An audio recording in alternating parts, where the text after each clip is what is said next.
This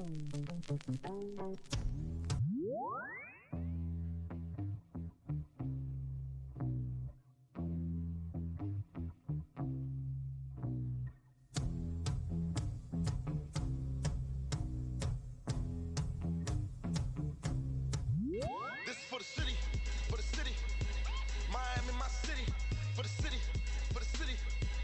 Miami, my city. This is for the city, this far, the city.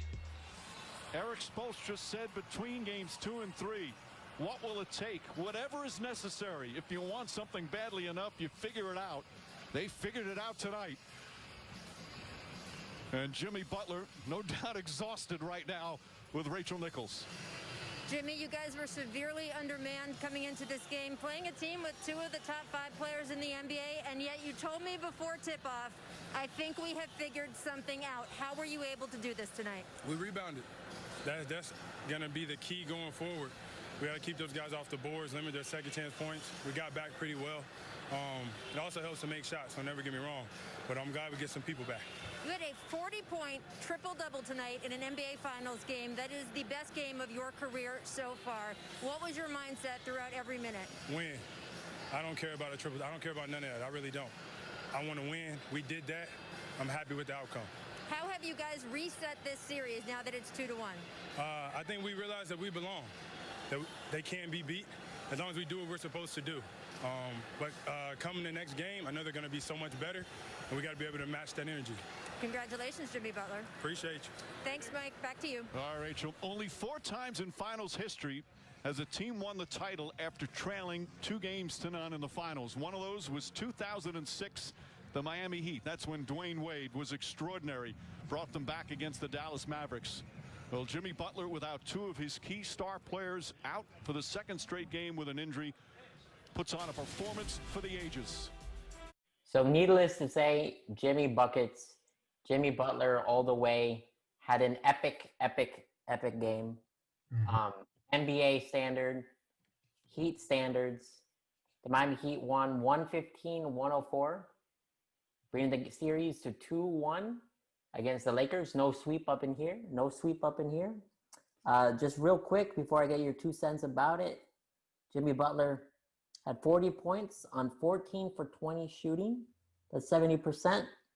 He had a game high, 11 rebounds, 13 assists, 2 steals, 2 blocks, plus minus of 20. Where do I begin?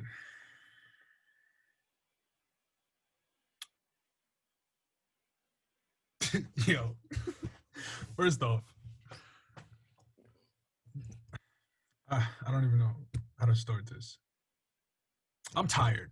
I'm really tired. I'm so tired. Like, I'm going to start off with the whole thing about him talking about, oh, you're in trouble, this and that, right?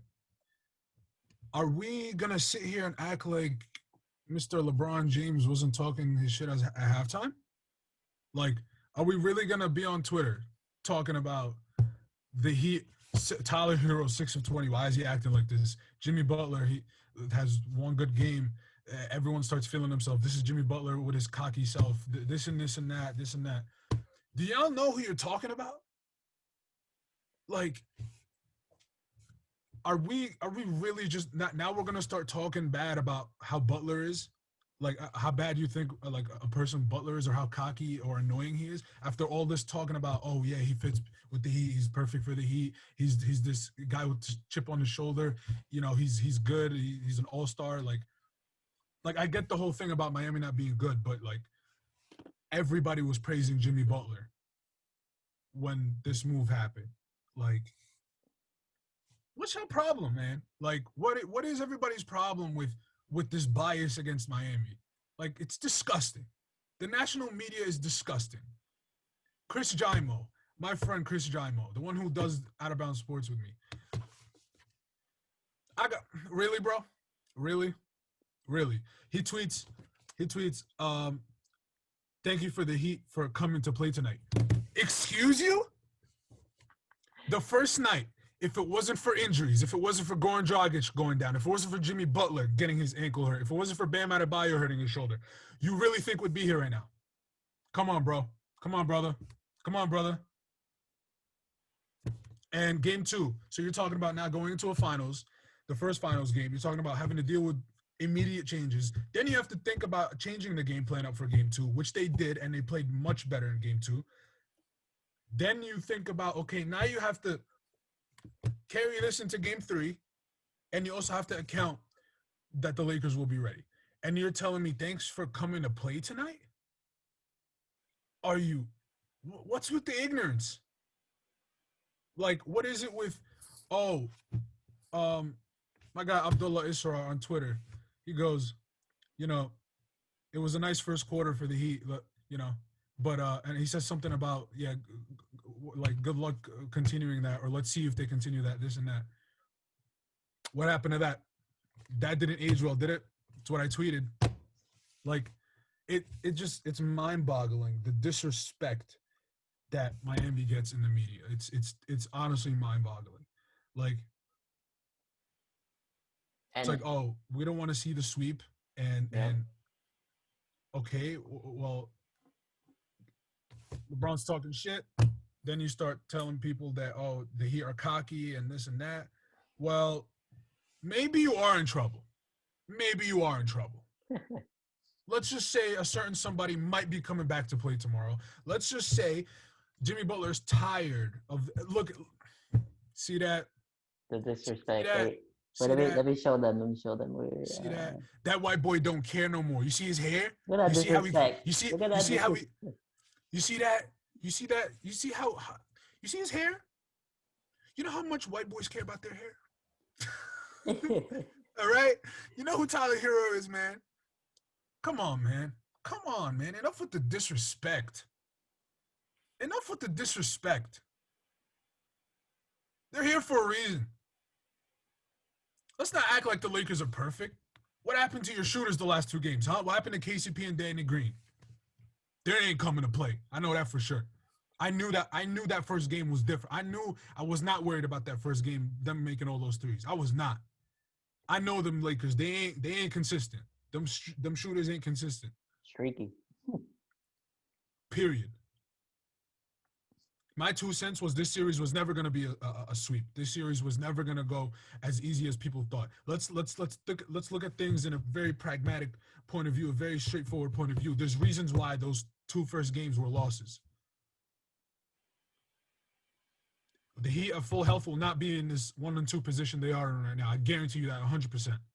We would not, like, I'm trying to remember the things I've been seeing in the media and stuff like that. I'm really trying to, but like it's kind of annoying.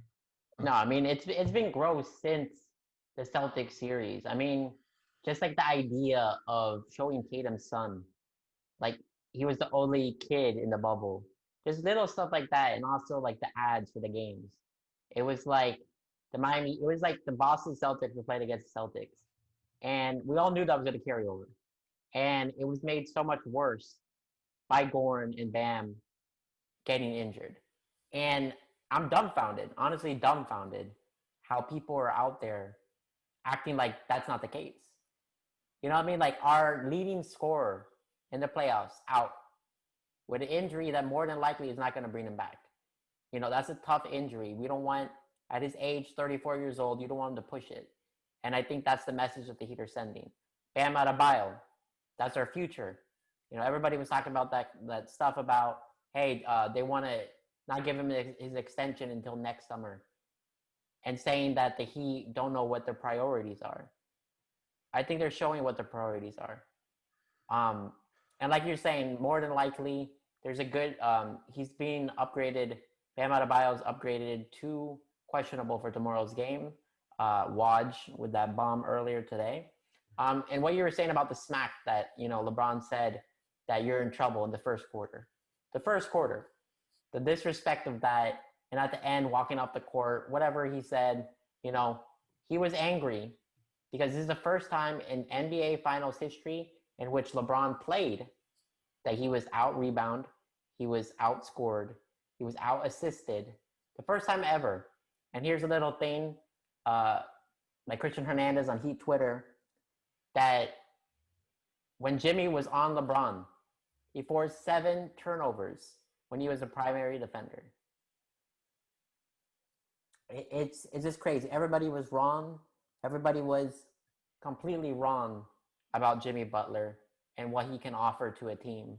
And I think it's just a shame that it took all of this for people to recognize what he was doing. He's the first player since Shaq, I think back in 2003, to get a 40-point triple-double without shooting a 3. Everybody says, I think, that he's not a shooter, all this nonsense. And that was put to rest last night. And one hell of a performance. That was Heat culture personified. That was Heat culture last night. Yeah, you said it. And let me just remind people, this is one of those players that when he wants to turn it up and when he really feels like he should turn it up, he will turn it up. And he did that. And LeBron, not like LeBron's going to watch this, but this is directed at LeBron. I get it, right?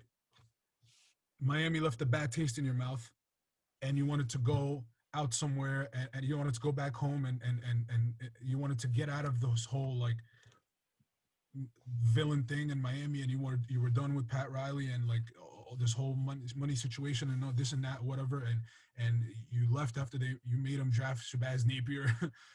But like, the narrative about ESPN on YouTube saying, did LeBron out Godfather Pat Riley and start this Miami Heat revival? Excuse me?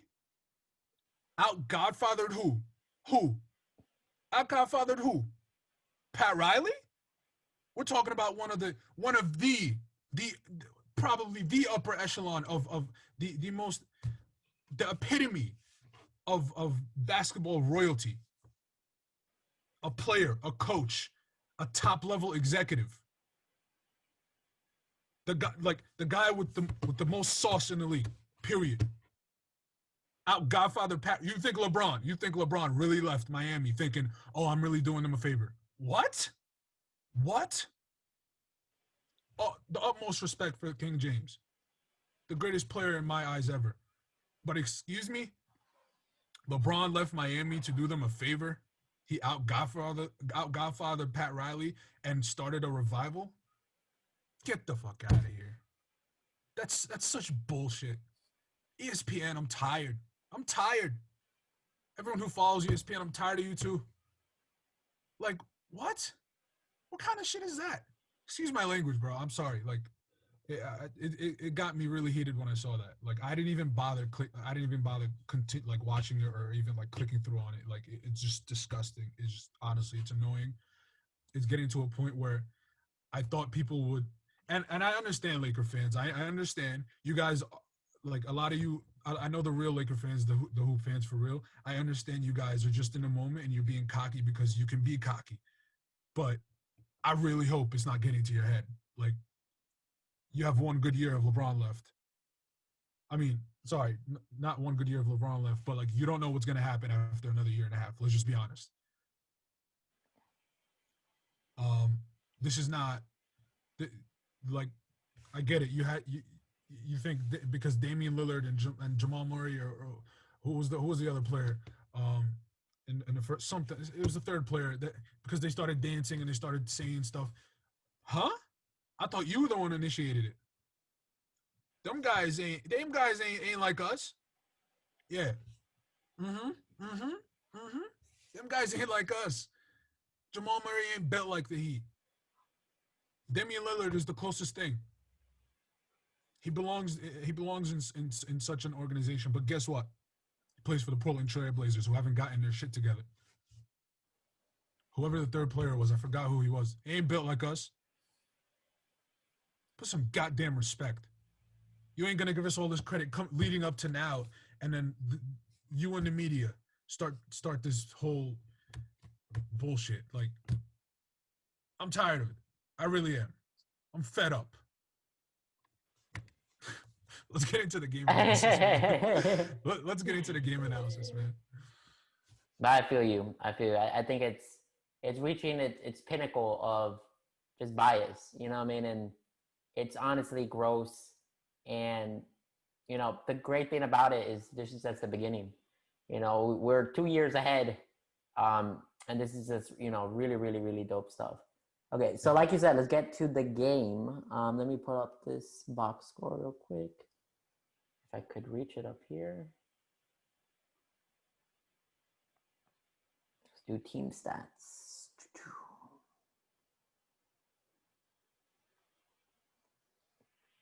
Okay, the crazy, crazy thing that really jumps out to me is your Miami Heat have still not had a hot game from the three-point line. It's something that we're one of the top teams in the NBA. Duncan Robinson, Tyler Hero, Jay Crowder, Kelly Olynyk, Goran Dragic. All these guys that throughout the year have made this Heat team an elite three-point shooting team. And this is, if there's any time we should shoot, we should be shooting well. It's actually now against a team that we can't trust enough. Exactly. They shot 12 for 34 from three. The Lakers shot 14 for 42, 33%. That's what the Lakers are. Yeah. The Lakers are a 33, 34, maybe 35% on a good day, three-point shooting team. And for me, this is what gives me hope. What gives me hope is not necessarily that we need Jimmy Butler to do a 40-point triple-double, something that is a rarity in the NBA. We don't need to rely on that, right? Our hope is this three-point shooting improves. Duncan Robinson has a 7-3 game, 8-3 game. Tyler Hero has a good game from three. Kelly Olynyk provides that. But for me, what gives me hope is Bam Adebayo. And even if Bam Adebayo is at 70%, 75%, I'm not going to, you know, I don't know how his health is right now, but let's assume Bam at 75%. We don't need him to be that scoring punch. We just need his defense. We need his passing ability. And for me, his ability to pass the ball is the number one thing that the Heat need when Jimmy Butler is our leading scorer, because he's going to be the one, doesn't have to score 40, but he has to be aggressive. And aggressive Jimmy Butler is kind of unstoppable, low key. And LeBron is still great, still one of the greatest to ever play. But last night, for the first time in a long time, I saw some instances where it looked like he lost a step. He got called for 2 travels almost back to back, something that we don't normally see ever. He was nervous. It was weird because he felt uncomfortable by Butler that game. And even on the defensive end, he kind of struggled at times. And this is the thing. Jimmy Butler, like I said, doesn't have to score 40 a night. But if he's aggressive, getting to the line, putting that pressure on the Lakers defense, and hopefully the Miami Heat could start shooting like they normally do, watch out. And they might be in trouble. Totally right.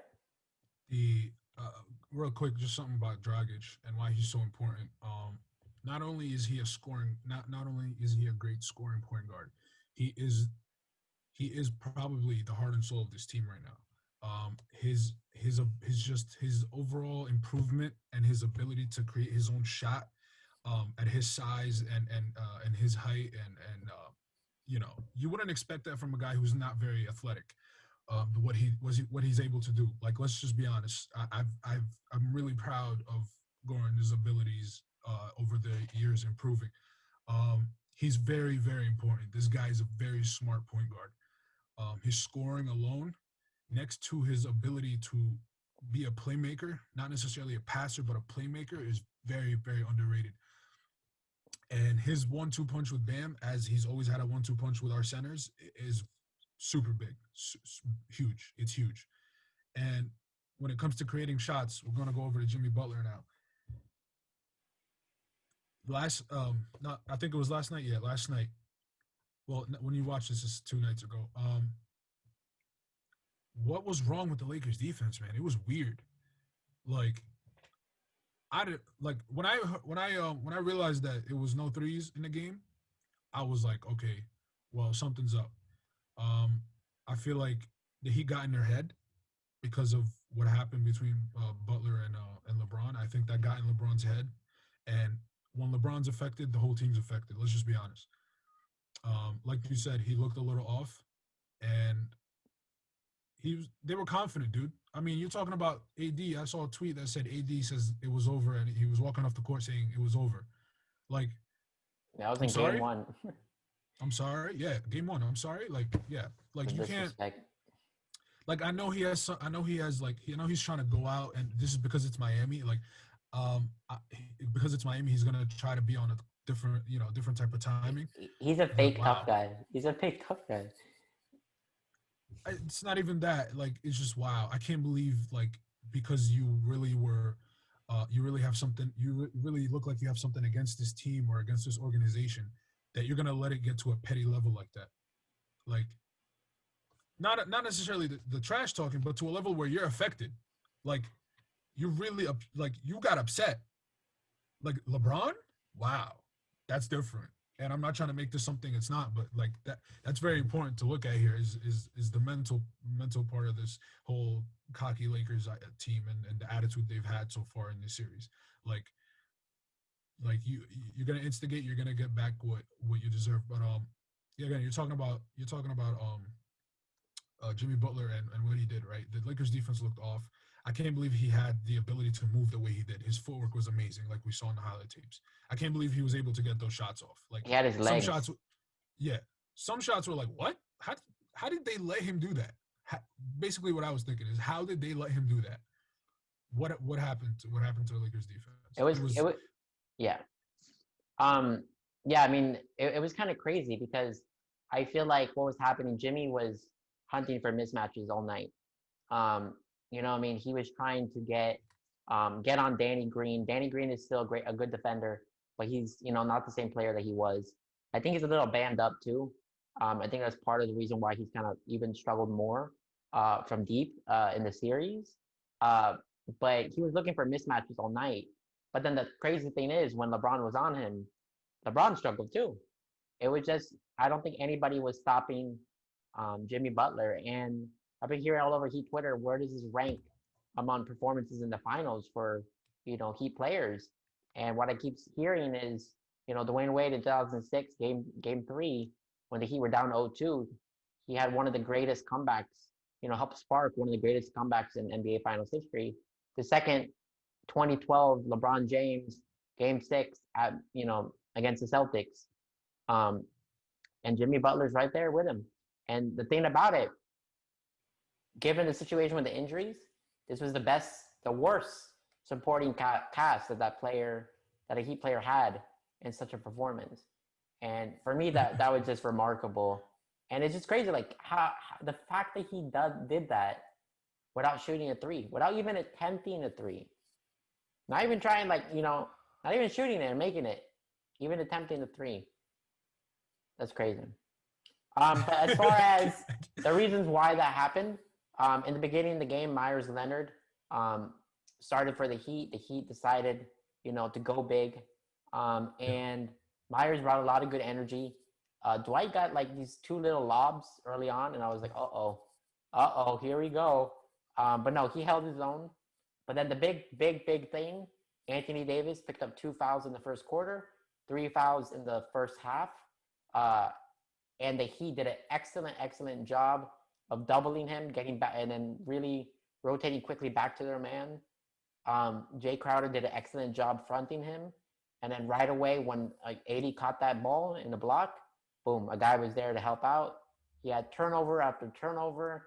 He looked uncomfortable. There was only a little stretch in the third quarter where he made a couple shots. He had like 5 points in a row. He had 16 points for the game, 5 rebounds, 0 blocks, 2 steals, a plus-minus of -26. Yo, the plus-minus stat for the Lakers is nuts. It's wild. And then as far as what you're saying about the Lakers defense overall, back-to-back games, the Heat didn't shoot well from 3, but they did a pretty good job overall from the field. But in game 2, they shot like 55% for the game, had a bunch of free throws, and they had a bunch of free throws tonight, of course, led by Jimmy Butler. So I think we could all agree that was, one legendary performance. And, I think we talked a good amount about, the game itself. So I feel like let's just transition and kind of, wrap this up pretty quickly because we're both tired. It's midnight up in here.